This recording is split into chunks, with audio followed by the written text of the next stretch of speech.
Sore itu, di jalan desa yang masih berdebu dan penuh batu kerikil, suara knalpot motor tua milik Pak Wardi merong pelan.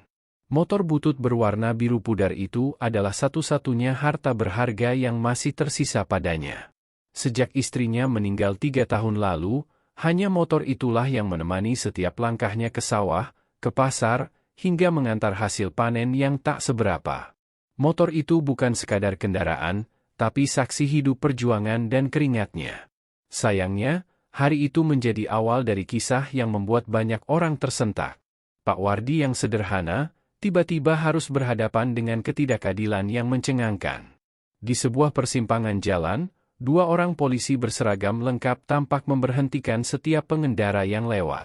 Mereka berdiri dengan wajah tegas, sambil sesekali meniup peluit.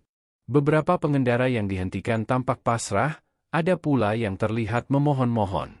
Pak Wardi, yang baru saja pulang dari sawah dengan membawa karung berisi gabah di jok belakang, tak menyangka dirinya juga akan menjadi target berikutnya. "Pak, berhenti dulu," teriak salah satu polisi sambil melambaikan tangan. Motor tua itu pun berhenti, meski mesinnya masih tersengal-sengal seperti hampir mati.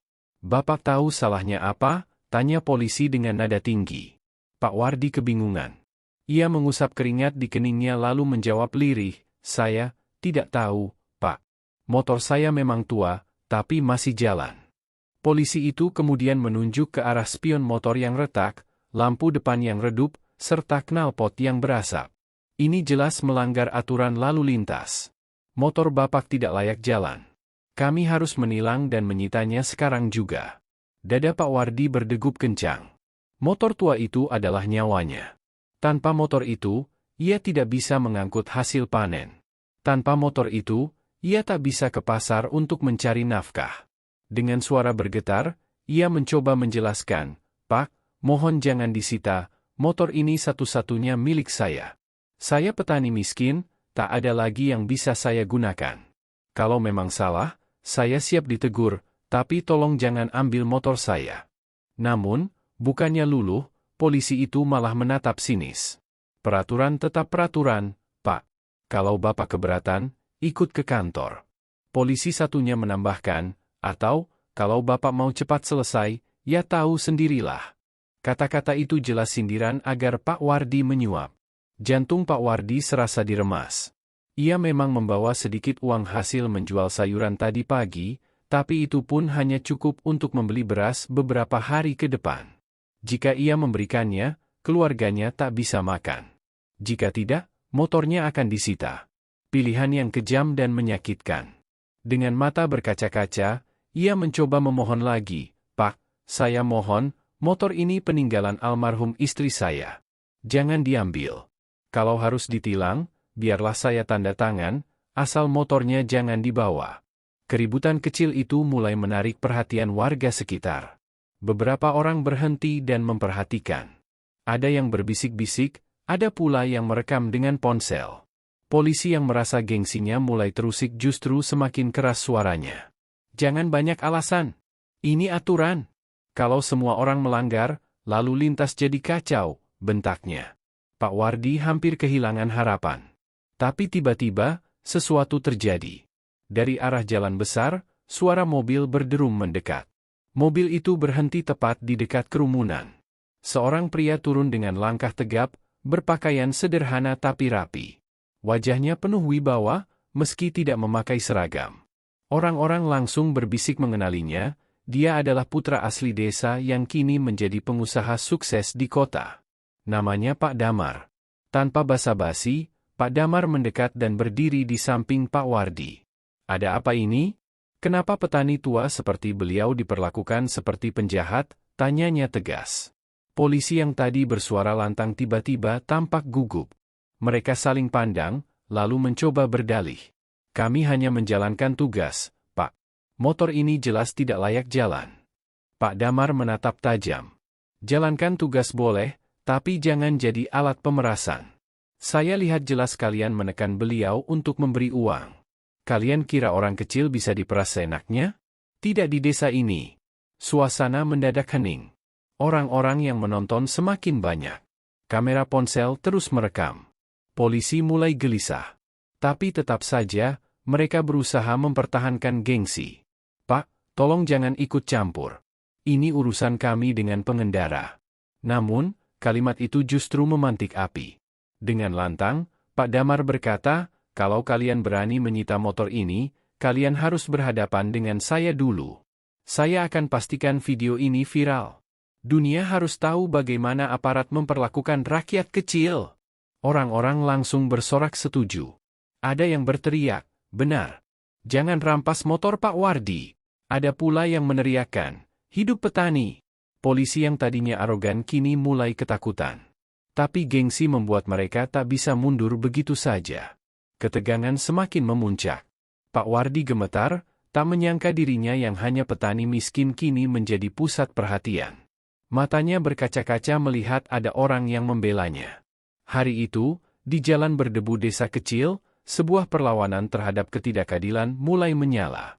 Motor tua seorang petani menjadi simbol perjuangan, dan keberanian satu orang warga yang berani bersuara membuat dua aparat arogan ketar-ketir. Namun kisah ini baru saja dimulai, karena apa yang terjadi selanjutnya jauh lebih menegangkan. Suasana di persimpangan desa sore itu semakin panas. Sinar matahari yang mulai condong ke barat membuat bayangan panjang dari kerumunan orang yang berdiri mengelilingi Pak Wardi dan motor tuanya. Kamera ponsel dari berbagai arah merekam tiap detik kejadian itu. Polisi yang tadinya penuh percaya diri kini mulai kehilangan kendali. Mereka tak menyangka aksi menilang sederhana akan menjadi tontonan yang bisa menyebar kemana-mana. Pak Damar berdiri kokoh di samping Pak Wardi, menatap lurus ke arah dua polisi itu. "Kalian tahu apa artinya jika video ini sampai tersebar? Orang-orang akan melihat siapa kalian sebenarnya. Jangan coba-coba memaksa rakyat kecil lagi," katanya dengan nada dingin. Salah satu polisi, yang lebih muda, mencoba bersuara lantang untuk menguasai keadaan. "Bapak ini menghalangi tugas aparat. Kami bisa menindak tegas." Namun suara itu justru disambut teriakan warga yang memanas. "Tindak apa? Tindak orang miskin yang cuma mau pulang dari sawah," seru seorang ibu yang ikut menonton. Yang lain menimpali, "Kalau berani, coba tilang motor-motor mewah yang sering kebut-kebutan di jalan kota, jangan petani yang cuma punya motor tua." Suasana semakin riuh. Polisi senior yang berdiri di sisi lain mulai gelisah. Ia tahu keadaan sudah tak terkendali. Jika mereka mundur sekarang, wibawa mereka hancur. Tapi jika memaksa maju, keributan besar bisa pecah. Pilihan apapun terasa salah. Pak Wardi berdiri kaku, kedua tangannya memegang erat stang motor tuanya, seolah tak ingin melepasnya meski dengan nyawanya sekalipun. Matanya berkaca-kaca, wajahnya pucat. Ia berbisik pelan kepada Pak Damar, "Nak, saya takut, kalau mereka marah, saya bisa celaka." Tapi Pak Damar menepuk bahunya dengan mantap. "Tenang, Pak. Hari ini, kita harus tunjukkan kalau rakyat kecil juga punya harga diri." Kerumunan semakin padat. Beberapa pemuda desa yang dikenal keras mulai ikut maju ke depan, berdiri membentuk barisan tipis di belakang Pak Wardi. "Kalau mereka paksa ambil motor, lewat dulu di badan kami," teriak salah satu pemuda. Sorakan dukungan pun bergema. Polisi senior akhirnya mencoba menenangkan situasi dengan nada lebih halus. "Baiklah, mari kita bicara baik-baik. Kami tidak bermaksud mempersulit, hanya menjalankan aturan." Tapi sebelum ia melanjutkan, pemuda lain langsung menyela, "Kalau menjalankan aturan, kenapa tadi minta uang? Kami semua dengar jelas. Jangan pura-pura bersih." Wajah polisi itu memerah. Ia menoleh ke rekannya yang muda, yang tadi memang sempat melontarkan sindiran soal, "Tahu sendirilah." Kini semua mata tertuju pada mereka. Bukti rekaman sudah ada, suara saksi pun banyak. Perlahan, gengsi mereka terkikis oleh kenyataan. Tiba-tiba, salah satu warga berteriak, "Posting saja sekarang. Biar viral." Seketika banyak ponsel diangkat lebih tinggi, ada yang sudah siaran langsung di media sosial. Komentar dan notifikasi bermunculan.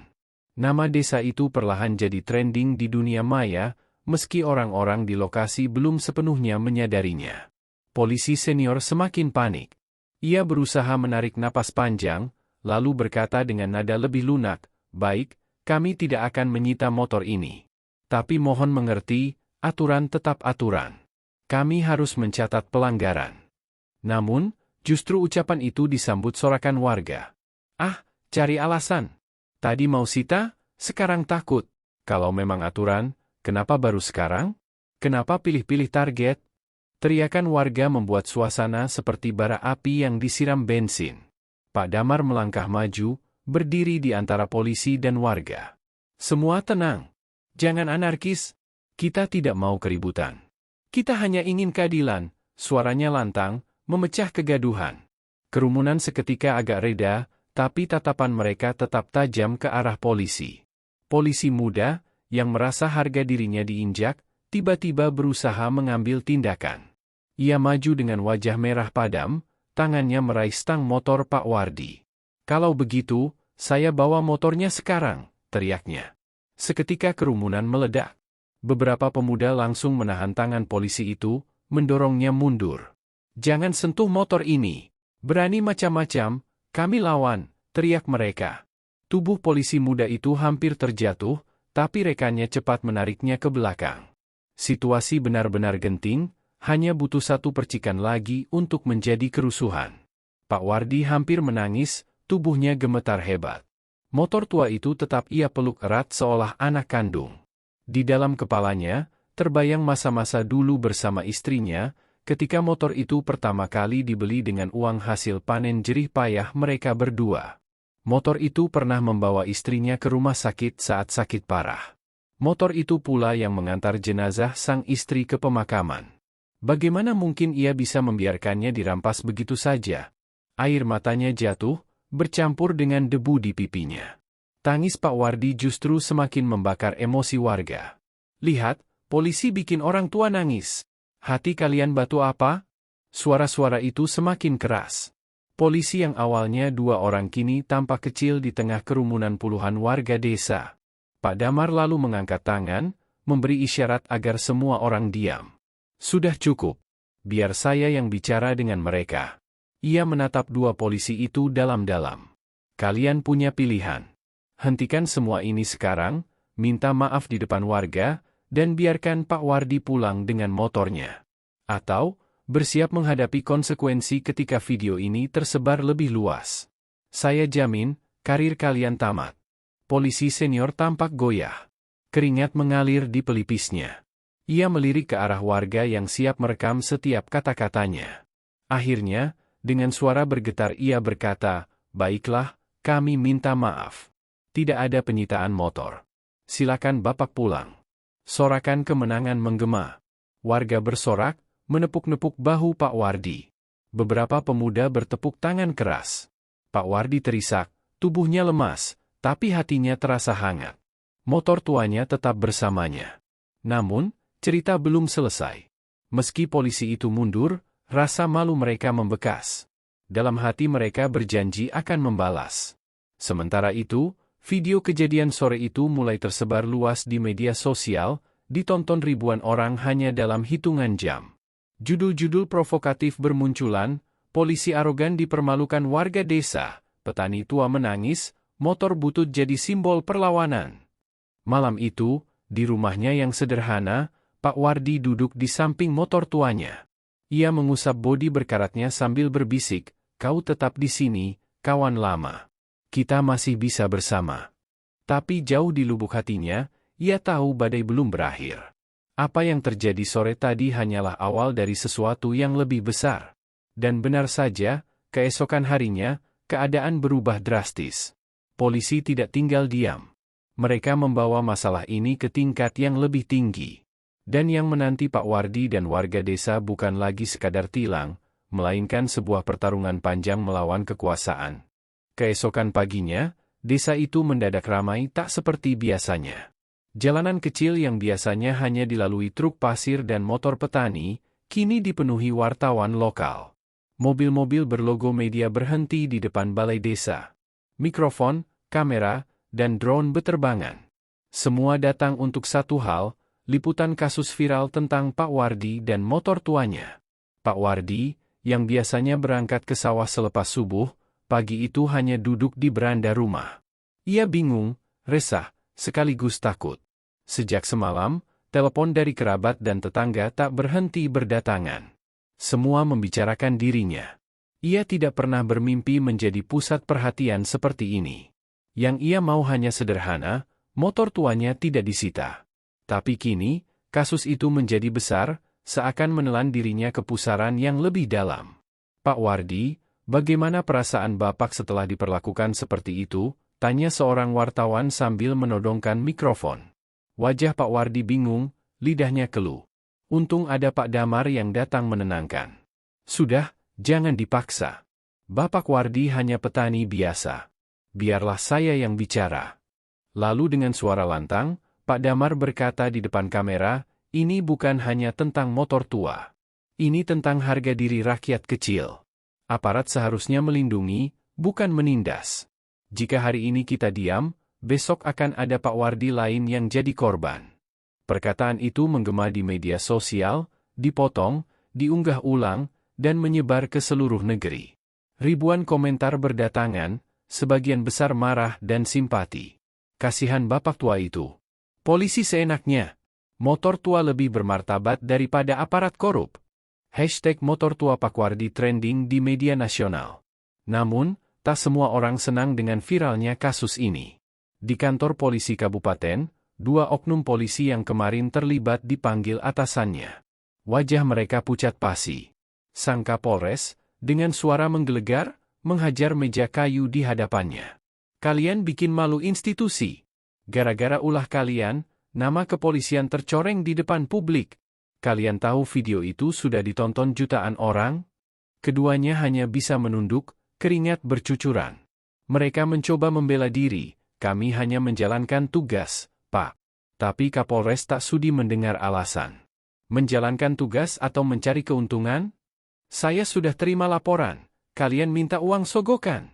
Kalian kira bisa sembunyi di balik seragam? Ucapan itu menampar keras harga diri mereka. Tanpa ampun, Kapolres memerintahkan keduanya ditahan untuk pemeriksaan. Kabar itu sampai ke desa. Warga bersorak, merasa keadilan perlahan datang. Tapi bagi Pak Wardi, ini bukan soal balas dendam. Ia hanya ingin hidup tenang. Malam itu, ia kembali mengelus motor tuanya. Kau tetap bersamaku, meski hampir dirampas. Kau saksi hidup, dan kini semua orang tahu perjuangan kita. Air matanya jatuh, bukan lagi karena takut, tapi karena haru. Hari-hari berikutnya, banyak bantuan berdatangan. Komunitas motor tua mengunjungi rumahnya, membawa suku cadang dan mengecat ulang motor kesayangannya. Wartawan masih bolak-balik meliput, tapi kini dengan nada penuh hormat. Bahkan pemerintah daerah datang memberi penghargaan simbolis, sebuah sertifikat, pejuang kehormatan rakyat kecil. Namun, momen paling menggetarkan terjadi ketika seorang pejabat tinggi dari kepolisian pusat datang langsung ke desa. Dengan wajah serius, ia menemui Pak Wardi di balai desa yang dipenuhi warga. Di depan semua orang, pejabat itu menundukkan kepala. Atas nama institusi kepolisian, kami meminta maaf sebesar-besarnya. Kami berjanji memperbaiki diri agar kejadian seperti ini tidak terulang. Terima kasih kepada Pak Wardi, yang telah membuka mata kami. Seisi ruangan hening, lalu terdengar suara isak tangis. Pak Wardi berdiri, tubuhnya gemetar, lalu menjawab lirih, saya bukan siapa-siapa, Pak. Saya hanya petani yang ingin motornya tetap bersama. Tapi kalau kejadian ini bisa membuat aparat jadi lebih baik, saya ikhlas dijadikan pelajaran. Warga bertepuk tangan, sebagian bersorak, sebagian menangis. Kamera media menangkap momen itu, menyebarkannya ke seluruh negeri. Orang-orang di kota, di desa, bahkan di luar negeri ikut terharu melihat seorang petani miskin mampu mengguncang aparat dengan keteguhan hatinya. Malam itu, setelah semua keramaian mereda, Pak Wardi duduk sendirian di samping motor tuanya. Angin desa berhembus lembut, bulan separuh menggantung di langit.